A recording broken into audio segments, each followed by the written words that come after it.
হামজা ইবনে Abdul Muttalib, এ তো আমার সাহাবী হামজা, এ তো আমার চাচা হামজা। নবীজি তার শোকে এত কাঁদলেন যে নবীজি কথা বলার ভাষাটাও হারাইয়া ফেলছেন। 69 জন খুঁজে পাওয়া গেল, 70 নাম্বার সাহাবীটাকে নবীজি খুঁজে পাচ্ছেন না, সাহাবীরাও খুঁজে পাচ্ছেন না। এক পর্যায়ে দৌড় থেকে দেখতে পেলেন একজন মহিলা দৌড়ায় আসতেছে।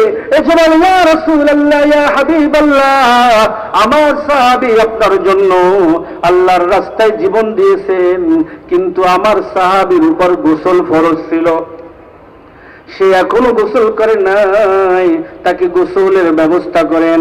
আল্লাহর নবী বলেন, শহীদদের তো গোসলের প্রয়োজন হয় না, তাদেরকে জান্নাতে গিয়ে গোসল করানো হবে, এই জন্য তাদের গোসলের প্রয়োজন নাই। কিন্তু কে তোমার স্বামী, কার গোসল করাইতে হবে নামটা বলো।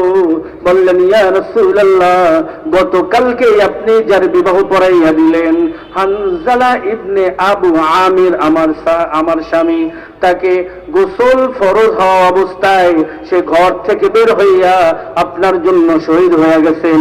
নবীজি পেরেশান হয়ে গেলেন, সাহাবীদের খুঁজতে পাঠাইলেন, হন্য কইরা খুঁজতেছেন, খুঁজে পায় না। এক পর্যায়ে দেখা গেল আসমান থেকে যাকে রহমতের ফেরেশতারা নেমে আসতেছেন। চিৎকার মেরে বলেন সুবহানাল্লাহ।